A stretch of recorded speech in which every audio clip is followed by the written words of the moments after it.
Hola, ¿qué tal chicos? ¿Cómo están? Bienvenido al mundo de las ciencias sociales con tu profe Lucho. El día de hoy vamos a conocer las 11 ecorregiones del Perú, que es una clasificación de la biodiversidad que presenta nuestro país. ¿Quién planteó las 11 ecorregiones? Fue este señorcito, Antonio Brage, el doctor Antonio Brage, quien fuera el primer ministro del Ambiente. Profe Lucho, ¿y qué es una ecorregión?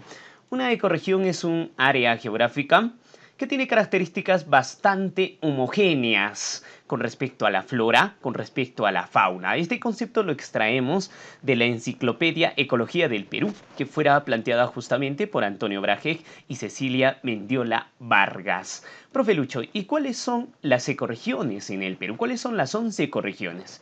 Muy bien, podríamos determinarlo en este cuadrito y podríamos distinguirlo por las macroregiones, que serían mar, costa, sierra y selva. ¿Cuántas ecorregiones son marinas? 2. ¿Cuántas son costeñas? 3. ¿Cuántas son andinas? 3. ¿Cuántas son amazónicas? 3. Y ahí tenemos las 11 ecorregiones entonces. ¿Y cuáles son las dos marinas? El mar frío, el mar tropical. ¿Cuáles son las costeñas? Desierto del Pacífico, bosque seco ecuatorial y el bosque tropical del Pacífico. Si te quieres acordar, desierto, bosque, bosque. Y las ecorregiones andinas son la serranía esteparia, Puna y los Altos Andes, el páramo, Serranía Puna Páramo, y las ecorregiones amazónicas son tres también, la selva alta, la selva baja y la sabana de palmeras. En la selva baja también se le podría conocer como bosque tropical amazónico. Pasemos a determinar ahora qué criterios es que toma el autor como los más importantes para la clasificación, para esta clasificación ecológica en nuestro país. Uno de los criterios más importantes es el criterio geográfico, o sea, la ubicación en el espacio. Y justamente para eso tengo el mapita y vamos a reconocer las 11 ecorregiones en el espacio. Sabemos que tenemos las dos marinas. Esta primera ecorregión se llama Mar Frío, que está ubicado por debajo del paralelo 5 hasta la parte central de Chile y está determinada por la corriente peruana o de Humboldt, que tiene características particulares, se podría decir, presenta aguas frías, presenta el fenómeno del afloramiento, radiación solar, también presenta una alta salinidad, haciendo que esta zona presente una abundante riqueza de fauna principalmente y por qué no decir de flora. La ecorregión número 2 se ubica al norte del paralelo 5 que llega hasta Baja California en Estados Unidos. Está determinada por la corriente del Niño. Luego tenemos las ecorregiones costeñas.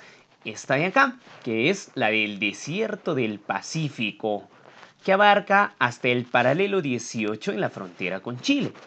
Luego tenemos la ecorregión bosque seco ecuatorial, que abarca los departamentos de Tumbes, Piura, Lambayeque, hasta La Libertad, hasta el paralelo 7 en la parte occidental y hasta el paralelo 9 en la parte oriental. Esta ecorregión es un tanto particular porque presenta dos regiones para diferenciarlos. ¿Debido a qué? Debido a la presencia de este pequeño conducto, se podría decir, que es denominado el Paso de Porocuya. Gracias a este paso, la ecorregión bosque seco ecuatorial se podría distinguir el bosque seco del Pacífico y el bosque seco del Marañón.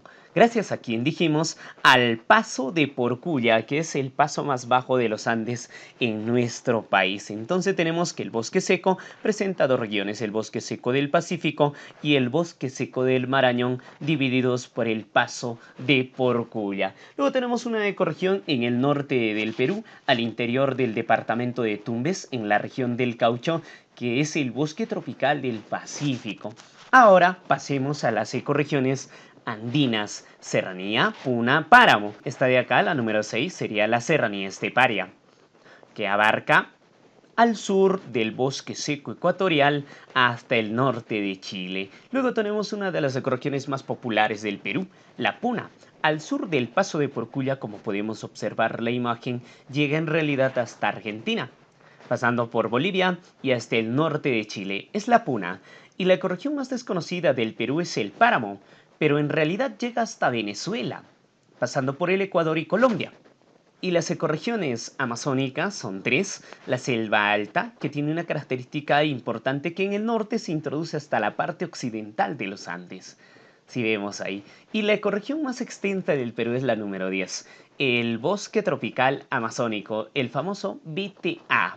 Y finalmente tenemos a la ecorregión Sabana de Palmeras, que está ubicado en el sureste del Perú, en las Pampas Geat, en el departamento de Madreños, y una parte del departamento de Puno, en la provincia de Sandia.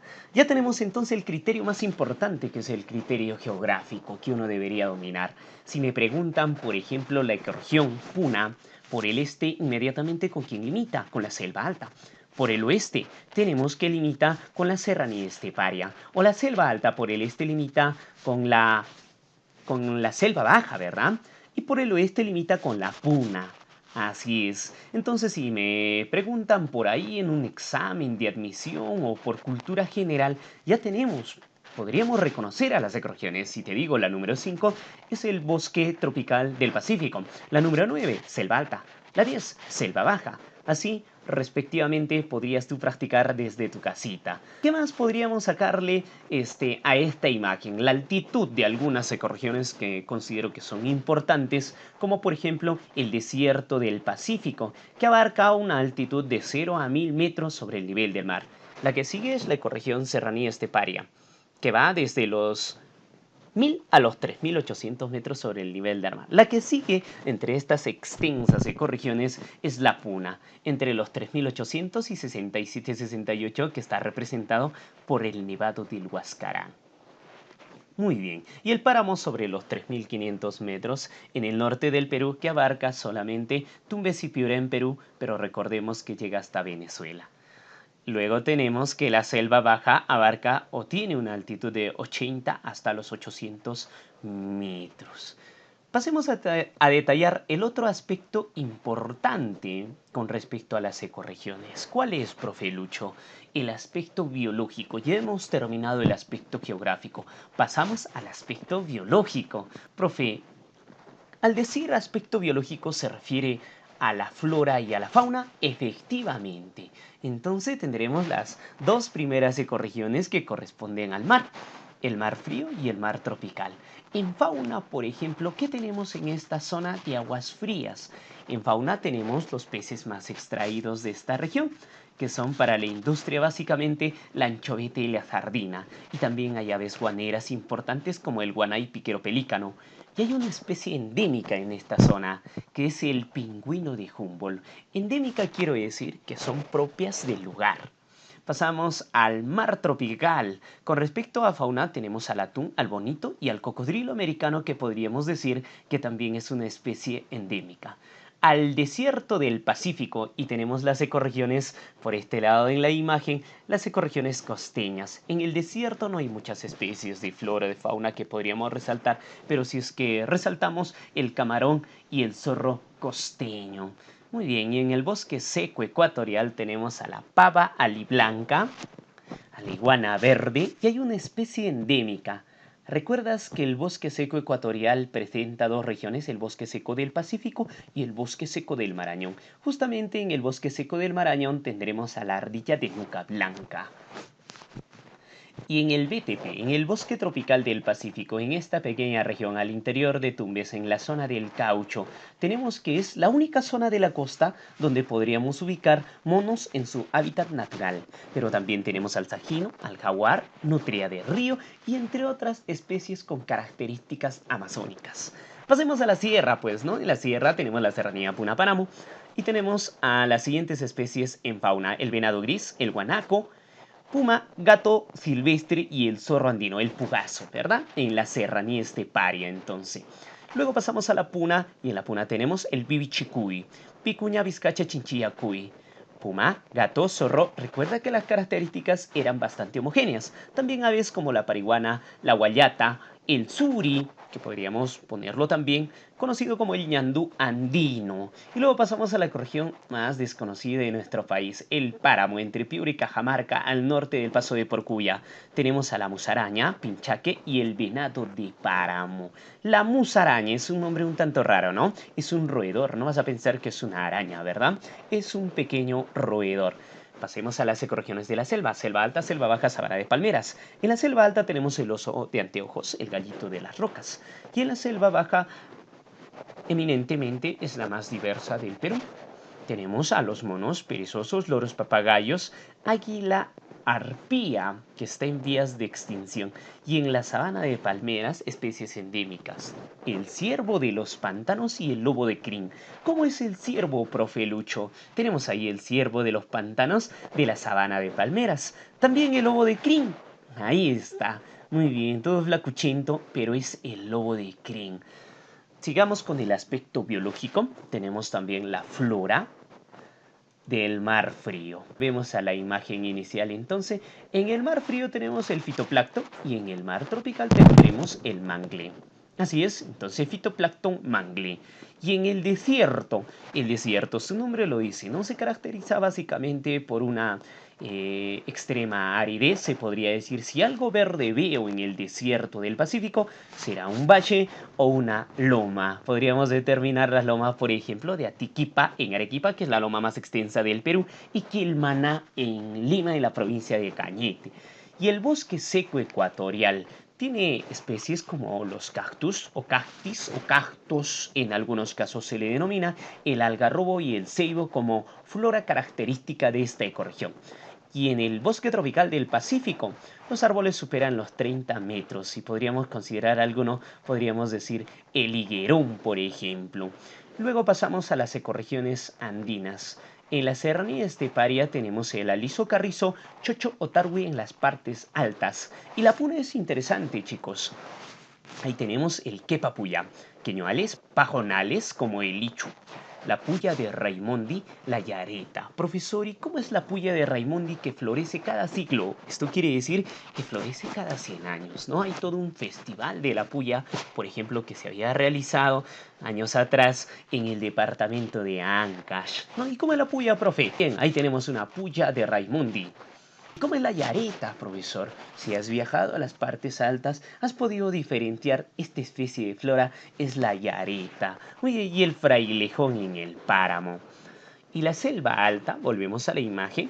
La selva alta tenemos que presenta 3 bosques sucesivos. El bosque de la ceja de selva, se podría decir, bosque no tan alto, el bosque enano. Luego tenemos el bosque de neblina, el bosque lluvia de montaña, enano neblina y lluvia de montaña. Y la selva baja presenta también una alta tasa de flora. Tenemos 4 estratos: el estrato suelo, donde tenemos a los insectos, gusanos, hormigas; el sotobosque, que presenta hierbas y también plantas un tanto espinosas; luego tenemos el tronco y el dorsal forestal. Suelo, sotobosque, tronco, dorsal. Ahí tenemos los 4 estratos de la selva baja. Y finalmente la sabana de palmeras, como su nombre lo dice, es una sabana. Profesor, si estamos en la selva, ¿por qué no presenta una vegetación de árboles? No hay árboles, chicos, porque esta zona básicamente en verano se inunda. Por ende, los árboles no se pueden desarrollar normalmente.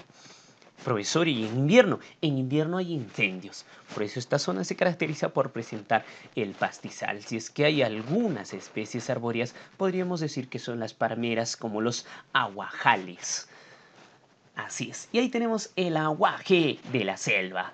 Así, de esta manera, espero haberte ayudado en las 11 ecorregiones que debería conocer todo peruano.